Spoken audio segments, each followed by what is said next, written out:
Hello dear students, আগের দিন আমরা যেমন প্রোক্যারিওটিক সেলের স্ট্রাকচার পড়েছিলাম, তার মধ্যে কার স্ট্রাকচার পড়েছিলাম, ব্যাকটেরিয়াল সেলের স্ট্রাকচার পড়েছিলাম। আজকে আমরা পড়বো হচ্ছে ইউক্যারিওটিক সেলের স্ট্রাকচার। ইউক্যারিওটিক সেলের তোমাদেরকে আগেই বলেছি, এক্সাম্পলের মধ্যে পড়ছে হচ্ছে ফানজাই, হায়ার প্ল্যান্টস, অ্যানিমালস, আমরা সব পড়ছি হচ্ছে ইউক্যারিওটিক সেলের মধ্যে। তাহলে আমাদেরকে একে ভিডিওটাকে দুভাগে ভাগ করে নিতে হবে। প্রথমে জানতে হবে অ্যানিমাল সেলের স্ট্রাকচার, আর নেক্সট পার্টে আমাদেরকে জানতে হবে প্ল্যান্ট সেলের স্ট্রাকচার। তাহলে আজকে আমরা অ্যানিমাল সেলের স্ট্রাকচারটা নিয়ে পড়বো। মোস্ট কমনলি অ্যানিমাল সেলের স্ট্রাকচারটি হলো ওভাল শেপের স্ট্রাকচার। এই ওভাল শেপের স্ট্রাকচারের মধ্যে আমরা কি পাই, সবচেয়ে পাই হচ্ছে যেটা যে নিউক্লিয়াস পাই। নিউক্লিয়াসটি কী কী নিয়ে গঠিত দেখো তোমরা। প্রথমেই নিউক্লিয়াসটি হলো নিউক্লিয়ার মেমব্রেন নিয়ে গঠিত। তাহলে এই বাইরের অংশটিকে আমরা বলি হচ্ছে নিউক্লিয়ার মেমব্রেন। নিউক্লিয়ার মেমব্রেনের মাঝে মাঝে তোমরা দেখছো কিছু কিছু ছোট ছোট পোর বা ছিদ্র রয়েছে, এটাকে আমরা বলি হচ্ছে নিউক্লিয়ার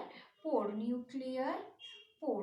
তার ভেতরে একটা নিউক্লিয়াসের মধ্যে একটা ডার্ক স্টেন বডি থাকে, যেটাকে আমরা বলি হচ্ছে নিউক্লিওলাস। কি বলি? নিউক্লিওলাস। এবং নিউক্লিয়াসের মধ্যেও কিছু জেলি লাইক সাবস্টেন্স থাকে, ধাত্র, যেটাকে আমরা বলি, এটাকে আমরা বলি হচ্ছে নিউক্লিওপ্লাজম। কি বলি এটাকে? নিউক্লিওপ্লাজম। নিউক্লিওপ্লাজমের মধ্যে কিছু থ্রেড লাইক স্ট্রাকচার থাকে, যেটাকে আমরা বলি হচ্ছে ক্রোমাটিন থ্রেড। কি বলি? Chromatin thread. এই সবগুলো নিয়ে হচ্ছে আমাদের নিউক্লিয়াসটি গঠিত। তাহলে কি কি নিয়ে গঠিত? নিউক্লিয়ার মেমব্রেন, নিউক্লিওলাস, মেমব্রেনের মধ্যে আছে পোর, তারপরে হচ্ছে ক্রোমাটিন থ্রেড এবং হচ্ছে নিউক্লিওপ্লাজম। এটি অ্যানিমাল সেলের একটি ভাইটাল সেল অর্গানালি। এরপরে নিউক্লিয়ার মেমব্রেন থেকে কিছু পোর্শন এক্সটেন্ডেড বা প্রবর্তিত হয়েছে। ধরো এখানে যদি আমরা আঁকি, এখান থেকে কিছু অংশ এরকম প্রবর্তিত হয়েছে, এটাকে আমরা বলি হচ্ছে এন্ডোপ্লাজমিক রেটিকিউলাম। কি বলি? Endoplasmic reticulum. এটি নিউক্লিয়ার পোর থেকে নিউক্লিয়ার মেমব্রেন থেকে সৃষ্টি হয়েছে। এবার এর গায়ে যদি ছোট ছোট রাইবোজোম থাকে, তখন আমরা সেই রকম এন্ডোপ্লাজমিক রেটিকিউলামকে বলবো রাফ এন্ডোপ্লাজমিক রেটিকিউলাম। এবং এন্ডোপ্লাজমিক রেটিকিউলামের গায়ে যদি রাইবোজোম না থাকে, তখন আমাদের হাত দিয়ে কি মনে হয়? স্মুথ মনে হয়, তখন আমরা তাকে বলি স্মুথ এন্ডোপ্লাজমিক রেটিকিউলাম। তাহলে এটি হলো RER অর্থাৎ রাফ এন্ডোপ্লাজমিক রেটিকিউলাম, এবং যাতে রাইবোজোম নেই সেটি হলো SER অর্থাৎ স্মুথ এন্ডোপ্লাজমিক রেটিকিউলাম। আমরা এই অর্গানালিগুলোকে আরও ডিটেলসে পরবর্তীতে জানবো যে প্রতিটা অর্গানালির কী কী কাজ। এবার নিউক্লিয়াসের পাশেই থাকে হচ্ছে একটি স্যাক লাইক স্ট্রাকচার, সেটাকে আমরা কি বলি? এটাকে আমরা বলি গলগি কমপ্লেক্স। গলগি কমপ্লেক্স বলি বা গলগি বডি বলি। কি বলি? Golgi body. সেলটির বাইরের অংশটাকে কি বলছি হচ্ছে, আমরা এটাকে সেল মেমব্রেন বলি। Cell membrane. যেহেতু তোমরা জানো অ্যানিমাল সেলের ক্ষেত্রে কোনো সেল ওয়াল থাকে না, তাই সেল মেমব্রেন বা প্লাজমা মেমব্রেনটা এক্সপোজড অবস্থাতে থাকে। তার ভেতরে এবার এই পুরো সেলের মধ্যে যেই সাবস্টেন্সটি থাকে তাকে আমরা কি বলি?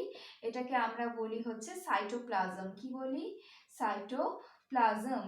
এছাড়া সেলের মধ্যে, অ্যানিমাল সেলের মধ্যে কি থাকে? কিছু ভ্যাকুয়ালস থাকে। সেই ভ্যাকুয়ালসের সাইজগুলো হচ্ছে খুবই ছোট ছোট, এগুলোকে কি বলি আমরা? ভ্যাকুওল।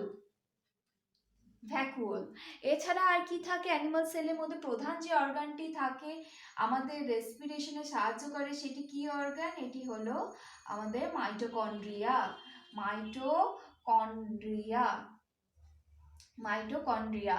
এছাড়া আর কি থাকে? থাকে হচ্ছে ছোট ছোট স্যাক লাইক স্ট্রাকচার, যার মধ্যে ফ্লুইড ফিল্ড থাকে। সেই ফ্লুইডের মধ্যে কিছু এনজাইমস থাকে, সেই ফিল্ড লাইক স্ট্রাকচারটাকে আমরা বলি লাইসোজোম।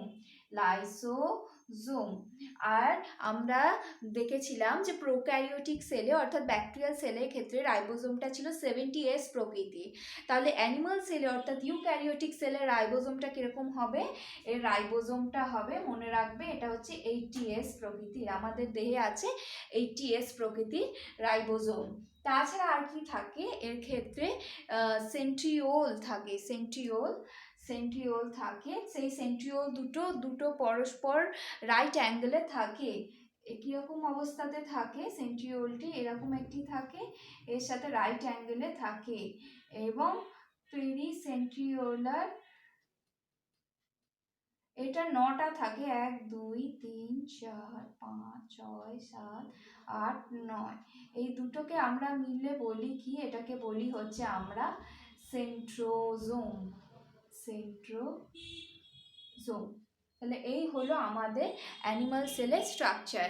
অ্যানিমাল সেল কী কী নিয়ে গঠিত, প্রথমেই তোমরা বলবে যে বাইরে হচ্ছে সেল ওয়াল থাকে না, প্লাজমা মেমব্রেন বা সেল মেমব্রেন থাকে। দেন তার মধ্যে ভাইটাল যে সেল অর্গানালিটি হলো সেটি হলো নিউক্লিয়াস কী কী নিয়ে গঠিত সেটা বলবে। নিউক্লিয়াসের থেকে এক্সটেন্ডেড করে যেটি থাকে সেটি হচ্ছে এন্ডোপ্লাজমিক রেটিকুলাম হচ্ছে যদি রাইবোজোম থাকে তাহলে তাকে আমরা বলবো রাফ এন্ডোপ্লাজমিক রেটিকুলাম, না থাকলে স্মুথ এন্ডোপ্লাজমিক। তাছাড়া থাকছে গলগি বডি, থাকে হচ্ছে আমাদের সেন্ট্রোজোম এবং আমাদের ভাইটাল সেল অর্গানালি যেটি হচ্ছে মাইটোকন্ড্রিয়া। ভ্যাকুয়ালস থাকে কিছু ছোট ছোট, এবং পুরো সেলের মধ্যে কিছু ফিলামেন্ট লাইক স্ট্রাকচার থাকে। এগুলোকে আমরা কি বলি, এগুলোকে আমরা বলি মাইক্রোফিলামেন্ট। কিছুটা সাইটোপ্লাজমের মধ্যে থাকে।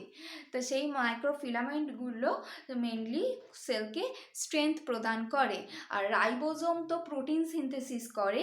কিছু রাইবোজোম এন্ডোপ্লাজমিক রেটিকুলামের গায়ে প্রথিত অবস্থায় থাকে, আবার কিছু রাইবোজোম একদম ছড়ানো অবস্থাতে সেলের মধ্যে থাকে।